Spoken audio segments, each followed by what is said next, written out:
नमस्कार प्रिय विद्यार्थियों, राधे राधे। लो आ गई एमपीएसआई। हालांकि एमपीएसआई का नोटिफिकेशन नहीं आया है, पर मध्य प्रदेश के राज्य पत्र में एमपीएसआई की पूरी सेवा एवं शर्तें, पूरा सिलेबस जारी कर दिया गया है।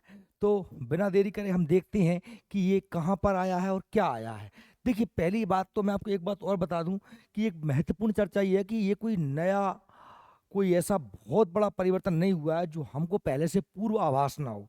विगत 2 वर्षों से मैं लगातार क्लास में ये कह रहा था कि एमपीएसआई का परीक्षा पैटर्न बदलेगा, ईएसबी परीक्षा नहीं लेगी और इस बार गृह विभाग ही परीक्षा लेगा। तो इसलिए ईएसबी साइट पर तो ये नोटिफिकेशन आया नहीं है। अच्छा, ये भी पहले से हमने अनुमान लगा लिया था, ऐसी चर्चा चल रही थी और मैंने भी बार बार आपसे कहा था कि प्री होगा, मेंस होगा, इंटरव्यू एसआई में होता ही है, और फिजिकल, चूंकि बेल्ट की नौकरी है तो फिजिकल तो होना ही था। तो वही सब कुछ हुआ है। बस एक थोड़ी सी चीज हो गई है जो कि अनपेक्षित थी, वह क्या है, नेगेटिव मार्किंग। भाई नंबर, अगर आपने प्रश्न गलत किया तो नंबर कटेगा, ये मैंने नहीं सोचा था, ये जरूर नया हुआ है। चलिए तो देखते हैं बिल्कुल डिटेल में कि क्या क्या आने वाला है पेपर, और कब पेपर होने की संभावना होगी, कितने पद आएंगे, ये सब चीज़ों पे हम चर्चा करते हैं। देखिए, ये जो नोटिफिकेशन आया है, ये नोटिफिकेशन या जो पीडीएफ मैंने डाउनलोड की है, ये हालांकि कल डल गई थी, और यह शासकीय मुद्रण एवं लेखन सामग्री विभाग जो मध्य प्रदेश भोपाल की ये जो साइट है उस पर ये डली है। आप उस पर जाएंगे, अगर गूगल पर सर्च करेंगे तो आप उसमें अंदर जाएं तो जाके देखेंगे कि राज्यपत्र में, जो हमारे असाधारण राज्यपत्र हैं उसमें 24/1/2025 को ये पूरी सेवा शर्तों की पीडीएफ को अपलोड किया गया, और यहीं से मैंने जो है डाउनलोड किया। आप भी कर सकते हैं, और अगर नहीं करना चाहते हैं तो ग्रुप में और हमारे टेलीग्राम चैनल पर और ये हमारे ऐप के फ्री कंटेंट में इस पीडीएफ को मैं शेयर कर दूंगा, वहां पर भी आप इसको देख सकते हैं। देखिए, आप अगर देखें तो ये मध्य प्रदेश राजपत्र है और सेवा शर्तें इसी में जारी की गई हैं। क्या हुआ है, हम यहाँ पर बात करते हैं, हुआ क्या है, मुख्य परिवर्तन क्या है जो हम सब लोगों के लिए काम की चीज है। वो ये है कि भाई इसमें परीक्षा का पैटर्न बदला गया है। परीक्षा का पैटर्न बदला गया, उसमें क्या आया है। देखिए, सबसे पहले इसमें आपकी प्री होगी, यानी कि प्रथम जो प्रश्न पत्र होगा, प्रथम चरण, वह बहुविकल्पीय, यानी कि आपके ऑब्जेक्टिव क्वेश्चन होंगे, और यह 100 नंबर का पेपर होने वाला है। आपका प्री 100 नंबर का पेपर होने वाला है, और इसमें सिर्फ आपको क्वालिफाई करना होगा, ठीक है। और उसके बाद में आपकी मुख्य परीक्षा होगी। मुख्य परीक्षा के 2 चरण होंगे, जिसे हम मेंस बोलेंगे। मेंस जो है आपका 2 चरणों में होगी। मेंस के 2 पेपर होंगे, जिसमें जीएस पेपर 1 और जीएस पेपर 2 होगा। जीएस 1 और जीएस पेपर 2 होगा। ये दोनों ही पेपर 300-300 नंबर के होंगे, 300-300 नंबर के होंगे। जो प्री में क्वालिफाई करेंगे वही परीक्षा दे पाएंगे। और जीएस का जो पेपर 1 पेपर 2 टोटल ये हमारा 600 नंबर का हो जाएगा, ठीक है। इसके बाद में आपका होगा फिजिकल। आपका फिजिकल जो होगा, तो फिजिकल भी जो आपका होगा, फिजिकल जो आपका होगा वो 100 नंबर का होगा। और फिजिकल क्या होगा, जो कांस्टेबल की फिजिकल था सेम टू सेम वही फिजिकल है। 40 नंबर की रनिंग, 40 का गोला, 40 की लॉन्ग जंप, और उसमें भी आपको नंबर मिलेंगे जैसे कि पुलिस में मिल रहे हैं, ठीक है। तो ये टोटल 700 नंबर हो गया। और इंटरव्यू इस पत्र में नहीं दिया है, पर इंटरव्यू भी होता है, एसआई में इंटरव्यू होता है। तो इंटरव्यू जो होता है वो आपका साहब 50 नंबर का होगा। तो ये टोटल नंबर हो जाते हैं 750 नंबर का आपका पेपर होने वाला है, ठीक है। अब आपके सामने, आपके मन में भांति भांति के प्रश्न उठ रहे होंगे। मैं आपको सारे प्रश्नों का जवाब केवल एक ही लाइन दे देता हूं। नया केवल आपके लिए नहीं है, सिलेबस केवल आपके लिए नहीं बदला, ठीक है। फिजिकल केवल आपका नहीं होगा, सबका होगा। तो सबके लिए एक जैसा पैटर्न है। सभी student all over Madhya Pradesh के लगभग लगभग एक ही पैटर्न से वनडे एग्जाम की तैयारी कर रहे हैं। वनडे एग्जाम तैयारी करने में जो खामियाजा स्टूडेंट को भुगतना पड़ेगा, जो सभी भुगत रहे हैं और आगे भी भुगतेंगे, वो ये भुगतना पड़ेगा कि इस तरीका सबका एक जैसा है। अभी हम लोगों ने एक चीज को बड़ा हवा बना रखा था, वो था कि भाई हमको गणित आना चाहिए, तो हमारी नौकरी पक्की है, या आपकी भैया रीजनिंग आनी चाहिए तो नौकरी पक्की है। पर ध्यान रहे, इसमें गणित रीजनिंग पर ही केवल जो पढ़ाई कर रहे थे, अब उनके साथ बड़ी दिक्कत हो जाएगी। इसमें सबसे ज़्यादा फायदा मिलेगा एमपीपीएससी वालों को। एमपीपीएससी वालों को फायदा क्यों मिलेगा भैया? क्योंकि ये लोग विशेष तौर पे जीएस पढ़ रहे हैं, और इसमें जीएस का पार्ट बहुत ज़्यादा है। आप मान लीजिए कि 65 से 75% हिस्सा जीएस का होने वाला है। चाहे तो प्री हो, जो 100 नंबर का आपका प्री का एग्जाम होने वाला है, उसमें भी आप ये देखेंगे कि लगभग 75 प्लस क्वेश्चन काय के होंगे, जीएस के होंगे। ठीक है, हम उसका सिलेबस डिटेल में दिखाएंगे आपको। और यहाँ पर भी जो आपका मेंस जो 600 नंबर का होने वाला है, उसमें 450 नंबर स्पष्ट जीएस के हैं। तो जिनकी जीएस मजबूत है वो झंडे गाड़ देंगे। और जीएस आप सोचें कि खुद से पढ़ लें, तो जीएस खुद से पढ़ा नहीं होता, क्योंकि जीएस में अवधारणाएं होती हैं, जीएस में कॉन्सेप्ट प्रत्यय संप्रत्यय होते हैं, जिनको आपको समझना पड़ता है। अब हम देख रहे हैं कि बच्चे, नया ट्रेंड, नए जमाने की पढ़ाई शुरू हुई है कि ऑनलाइन पढ़ना है, लाइब्रेरी ज्वाइन करना है। भाई ऑनलाइन पढ़ना है, लाइब्रेरी ज्वाइन करके बच्चा सुबह 8 से रात के 11:30 बजे तक 10-10, 12-12 घंटे की पढ़ाई कर रहा है, और पेपर नहीं गिर पा रहा है कांस्टेबल का। तो भाई ये कितनी बड़ी विडंबना है, आप देख पा रहे हैं। जबकि मैं कहता हूँ कि 2, 2.5, 3 घंटे पढ़ो और आप कोई सा एग्जाम निकाल लो। भाई कंटिन्यूटी, डिसिप्लिन जरूरी है ना। एक व्यक्ति, एक टीचर आपको डंडे से हाँकने वाला, जो आप रास्ता भटकें तो सीधी राह पर ले जाने के लिए, देखिए, तो इसीलिए हम कहते हैं कि भाई होश में पढ़ो, होश में पढ़ो। देखिए, अब मैं एक सीधी सी बात कह रहा हूँ आपसे, सिलेबस को अच्छे से देख लेना, वो सिलेबस के अकॉर्डिंग ही पढ़ाई करना है। तो 2 लिखित परीक्षाएं होने वाली हैं। पहली जो आपकी लिखित परीक्षा है का नंबर में, इसे हम बोलेंगे प्री। और जो आपकी प्री परीक्षा होने वाली है, इसमें आप देखिए कि इसमें हिंदी भी आ रही है, इसमें अंग्रेजी भी है, इसमें विश्लेषणात्मक बोध क्षमता, इसमें शायद कुछ क्वेश्चन मैथ या रीजनिंग के होंगे। और देखो, पूरी history, geography, science, physics, chemistry, bio, आपका नागरिक शास्त्र मतलब आपका संविधान, राजनीतिक व्यवस्था, आपकी कंप्यूटर का ज्ञान, तर्क शक्ति, रीजनिंग, करंट अफेयर्स, ये देखिए, ये हमारा प्री का सिलेबस है, इसमें आपको क्वालिफाई करना पड़ेगा। ठीक है, इसके बाद में आप देखेंगे कि आपकी जो मुख्य परीक्षा होगी, मुख्य परीक्षा में आप देखें कि मुख्य परीक्षा 2 चरणों में होने वाली है। पहला पेपर जो होगा, पेपर ए, ये आपका 300 नंबर का होगा, और 300 नंबर को उन्होंने 2 कैटेगरी में बांट रखा है, 150-150 नंबर। पहले पेपर में 150 नंबर में जो आएगी, आपका क्या आने वाला है, इतिहास आने वाला है, और 150 नंबर में आपका आने वाला है संविधान आने वाला है। देखिए, जो मुख्य परीक्षा है उसका का भाग है, मुख्य परीक्षा के 2 अलग अलग सत्रों में आयोजित की जाएगी। ठीक है, एक पहला एग्जाम होगा, कुछ गैप दे के फिर दूसरा एग्जाम लेंगे, वो हो सकता है अलग अलग डेट में भी ले लें, या एक ही दिन में सुबह और दोपहर में ले लें। ठीक है, का इसमें मुख्य परीक्षा 2 अलग सत्रों में आयोजित की जाएगी, जैसे कि अनुसूचित 4 का में बिजनेस एस। यह पेपर कितने नंबर का होगा? 300 नंबर का पेपर ये होने वाला है। ठीक है, अच्छा, जो आप देखते हैं कि सब इंस्पेक्टर परीक्षा में तकनीकी और गैर तकनीकी विभाग की भर्ती होती है। तकनीकी में जैसे सूबेदार, प्लाटून कमांडर, सब इंस्पेक्टर, और तकनीकी में जैसे कि फिंगर प्रिंटर्स के स्पेशलिस्ट या रेडियो स्पेशलिस्ट, तो उनका टेक्निकल पेपर अलग होगा। मुख्य परीक्षा सबको देनी पड़ेगी, मुख्य परीक्षा सबको देनी पड़ेगी, टेक्निकल वालों को टेक्निकल के लिए अलग से देनी पड़ेगी। ये बिल्कुल लिखा है कि प्रारंभिक परीक्षा में चयन के बाद अभ्यर्थी को मुख्य परीक्षा के साथ साथ तकनीकी लिखित परीक्षा अलग से देनी होगी। ये उनके लिए हो गया है। अच्छा, आप देखिए, शारीरिक दक्षता परीक्षा भी हो गया, आपका फिजिकल टेस्ट होगा। फिजिकल में आपका वही 800 नंबर की दौड़ 40 नंबर की होगी, लंबी कूद आपकी 30 नंबर की होगी, और गोला फेंक आपका 30 नंबर का होगा। ये जो जितने नंबर फिजिकल में मारेगा 100 में से, वह मेरिट में स्थान बनाएगा। लेकिन याद रहे, यहाँ पर फिजिकल 100 नंबर का है और रिटर्न आपका 600 नंबर का है। जिसकी जीएस मजबूत है, उसे सब इंस्पेक्टर बनने से कोई नहीं रोक पाएगा। वो अगर यहाँ कम भी नंबर लेके आ गया तो भी वह उधर से स्कोर को कवर कर लेगा। इसलिए हमको सभी पक्ष मजबूत करना है। देखिए, एसआई बनने के लिए आपको सारे सब्जेक्ट पढ़ने पड़ेंगे, किसी सब्जेक्ट को आप कम नहीं कर सकते।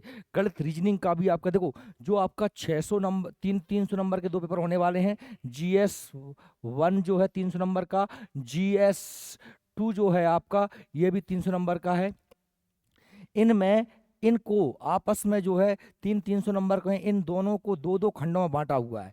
इसको पाठ का और पाठ खा में बांट रखा है। इसमें 150 नंबर का आने वाला है इतिहास, और इसमें 150 नंबर के आने वाला है क्या, संविधान। ठीक है, और इसमें 150 नंबर में, जिसमें आपकी साइंस भी होगी, विज्ञान प्रौद्योगिकी पर्यावरण एमपी सब कुछ इसमें आ जाएगा, तो ये 150 नंबर का हो जाएगा। और इसमें आपका मैथ प्लस रीजनिंग आएगा। ठीक है, इसमें मैथ प्लस आपका रीजनिंग आएगा, जो भी 150 नंबर का होगा। तो आप देख पा रहे हैं 150, 150, 300, 150, 150, 300 नंबर का ये पूरा पेपर होने वाला है, और 100 नंबर का फिजिकल होने वाला है। फिर बाद में 50 नंबर का इंटरव्यू होगा, इसमें तो नहीं दिया पर संभावना पूरी है कि होगा। ठीक है, देखिए अगर सिलेबस की डिटेल में चर्चा करें, तो जो आपका प्रथम प्रश्न पत्र होगा मुख्य परीक्षा का, उसका समय 2 घंटे, अधिकतम अंक 300 नंबर। उसके खंड कितने हैं, 2 खंड हैं। पहले खंड में देखिए, इसमें कुल आपके 6 पार्ट हैं जो टोटल संबंधित काय से हैं। देखिए इसमें एक बात ध्यान रख लेना कि प्रश्न वस्तुनिष्ठ प्रश्न होंगे।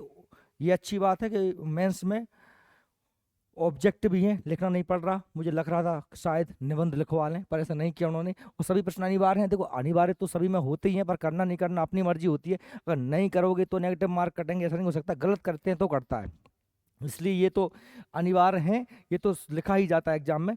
ठीक है, गलत उत्तरों के लिए ऋणात्मक मूल्यांकन होगा, इस पे विशेष ध्यान रख लें। जो आएगा वही करना, तुक्का लगाने से काम चलने वाला है नहीं।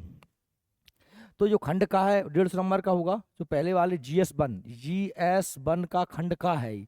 इसमें देखिए आप देखेंगे कि जो पहला खंड का है उसमें 150 नंबर का पेपर होने वाला है। ठीक है, आप इसमें देखेंगे,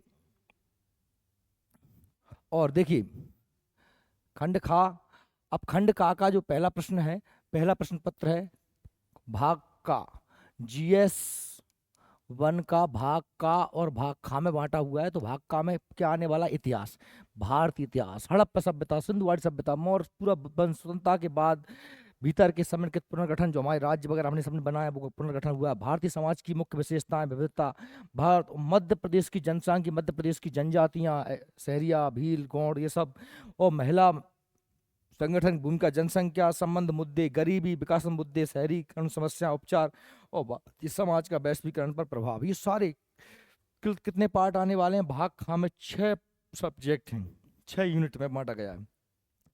GS1 का ही ये भैया, GS1 का ही भाग खा है। इसमें हम देख रहे हैं कि इसमें टोटल संविधान है। क्या है, संविधान, भारतीय संवैधानिक ऐतिहासिक आधार, विकास, विशेषताएं, संशोधन, महत्वपूर्ण प्रावधान, बुनियादी संरचना, संघ राज्य क्षेत्र, ये कंप्लीट पूरा संविधान, राज्य व्यवस्था। ठीक है, संसद, कार्यपालिका, केंद्र राज्य संबंध, गरीबी और भूख संबंध मुद्दे। तो टोटल इसमें जो है हमारे 7 पार्ट हैं। कितने, GS1 के पेपर टू में टोटल 7 यूनिट हैं, और पेपर 1 में टोटल 6 यूनिट हैं। 150 नंबर का ये, 150 नंबर का ये, टोटल नंबर है 300 भैया। ओके, याद रखना।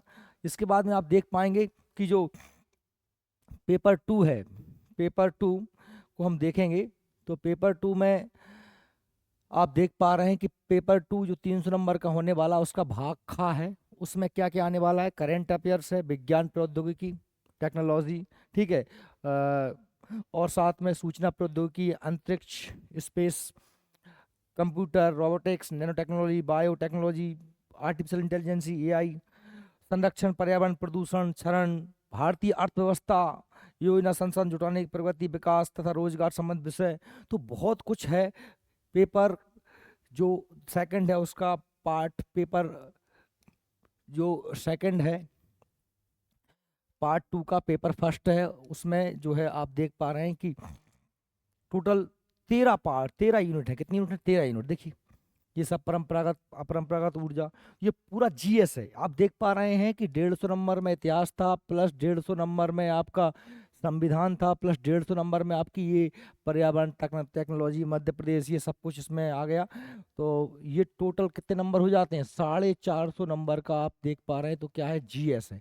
अब जो बचा आपका पेपर 2 का जो खा वाला भाग है, उसमें आप देख पा रहे हैं कि 150 नंबर का जो है वो केवल मैथ और रीजनिंग है। तो देखिए अब क्या है, इसमें कुल 6 इकाइयाँ हैं, जिसमें 5 यूनिट जो हैं वो मैथ की हैं, 5 यूनिट मैथ की हैं, और एक जो 6वीं यूनिट है वो तर्क शक्ति विश्लेषण यानी कि रीजनिंग की है। बाकी आप बिल्कुल सिंपल सा मैथ है, आधार संख्याएं, नंबर सिस्टम, सांख्यिकी, आंकड़ों का प्रबंधन, व्याख्या, चार्ट ग्राफ, अनुपात समानुपात, इकाई, लाभ हानि, परसेंट, छूट, साधारण ब्याज, चक्रवृद्धि ब्याज, बिल्कुल सिंपल सा कॉन्सेप्ट मैथ्स का है। तो ये 150 नंबर में है। अब आप समझ गए होंगे मेरी बात कि भाई जिसने साल भर पढ़ाई नहीं की वो अब धड़ धड़ मूड़े रोएगा। आजकल ट्रेंड चल गया है कि परीक्षा आएगी और हम पढ़ना शुरू करेंगे। परीक्षा आएगी, जब पढ़ना शुरू करोगे तो भैया आपके हाथ में कुछ नहीं रहने वाला। जो साल भर पढ़ेगा, जो लगातार पढ़ेगा, क्योंकि वैकेंसी आती है, 1.5-2 महीने का टाइम मिलता है, और फिर हम कहते हैं कि सर ये नहीं हो पा रहा, वो नहीं हो पा रहा, कोचिंगों पे भी दबाव, टीचर्स पे भी दबाव, स्टूडेंट पे भी दबाव, ना हम पूरा सिलेबस करवा पाते हैं और ना ही आप सीख पाते हैं। और एक साथ यदि हम 2-2, 3-3, 4-4 घंटे पढ़ा के आपको करवा भी दें तो आपके दिमाग की इतनी क्षमता नहीं है कि आप उसको झेल पाओ। इसलिए प्यारे बच्चों, अगर आपको सब इंस्पेक्टर या कोई भी गवर्नमेंट जॉब चाहिए तो आप लगातार पढ़िए, साल भर पढ़िए। और ये एमपीएसआई की बारे में मैंने आपको जानकारी दी। ध्यान रहे, ये नोटिफिकेशन नहीं है, ना तो इसमें अभी पद दिए गए हैं। और पद की बात करूं तो एसआई का पद लगभग 500 से आप 600 या 700 के बीच में पद मान लेना। इससे ज़्यादा पद तो एसआई के आने वाले हैं नहीं। ठीक है, 1000 हाईएस्ट अगर अच्छी किस्मत रही तो आ सकते हैं। पेपर का सिलेबस बहुत बड़ा कर दिया है, पर इससे घबराए ना, वो केवल आपके लिए नहीं है, वो सभी के लिए है। इसलिए जो जितनी मेहनत करेगा वो बाजी मार जाएगा। फिजिकल भी साथ में सुबह 1-1.25 घंटे कम से कम आप ग्राउंड पे बिताइए, जिससे आप कम से कम यदि रिटर्न में कमज़ोर रह जाए तो वहाँ नंबर मार लें। और आप पढ़ाई भी कंटिन्यू करिए। और कोई भी कोचिंग अगर आप ऑफलाइन ज्वाइन करते हैं तो सबसे बेहतर है। ऑनलाइन में आपके कॉन्सेप्ट कभी क्लियर नहीं हो सकते, और हो भी गए तो आप में डिसिप्लिन नहीं आ पाएगा पढ़ाई के प्रति। आप एकाग्रता से बैठ नहीं सकते। ठीक है, कोचिंग में 2 घंटे बैठना ही पड़ता है। तो ये मेरा मानना है व्यक्तिगत तौर पे, क्योंकि आजकल अब स्टूडेंट्स को ये कहें कि भैया ऑनलाइन, तो ऑनलाइन में उन्हें ज़्यादा सुविधा समझ में आती है, पर मेरे हिसाब से ऑफलाइन पर फोकस करिए और ग्राउंड ज्वाइन करिए, फिजिकल टीचर के टच में रहिए, टीचर से कॉन्सेप्ट क्लियर करिए, और थोड़ा डिसिप्लिन में लेके आए अपने अंदर। और डिसिप्लिन आता है भय से। मेरे सामने अगर बच्चे क्लास में बैठते हैं तो उनको पढ़ना ही पड़ता है, रोज याद करके ही लाना पड़ता है। वो जो नहीं करके ला पाता उसमें डंडे पड़ते हैं। तो या तो वो कोचिंग छोड़ के भाग जाएगा, उसको पढ़ेगा ही नहीं, या फिर यहाँ पर रहेगा तो पढ़ेगा ही पढ़ेगा। इसलिए सभी बच्चे अच्छे से मेहनत करें, नौकरी लेके जाएं। मैं पिछले 12 साल से पढ़ा रहा हूँ, और 12 साल में मेरे सैकड़ों बच्चे विभिन्न प्रकार के क्षेत्रों में नौकरियां कर रहे हैं। तो मेरा अनुभव 12 साल का है। आप यदि जीनियस के साथ आएंगे तो मैं आपसे गारंटी की जो है नौकरी की गारंटी ले सकता हूं, अगर आप पूर्णतः मेरे पास समर्पित भाव से आते हैं तो। ठीक है, हम जीनियस में एक ही ध्येय वाक्य बोलते हैं कि भाई हमारे यहाँ सफलता एक जिद है। और आप समझिए, सिलेबस सबके लिए समान होता है, बस हमको अपना समय ज़्यादा से ज़्यादा पढ़ाई में देना है। डेली की डेली आपको कंटिन्यू रहना है। और किसी प्रकार के डाउट है तो आप कमेंट करिए। ठीक है, आप हमारे एप्लीकेशन पे जाके एप्लीकेशन डाउनलोड करके विभिन्न प्रकार के कोर्स परचेस कर सकते हैं। साथ ही आप यहाँ पर कोचिंग ज्वाइन कर सकते हैं, और आपके नोट्स फ्री ऑफ कॉस्ट, आपके पेपर हम जो लेते रहते हैं वो भी आप समय समय पर दे सकते हैं। धन्यवाद। जय श्री राधे।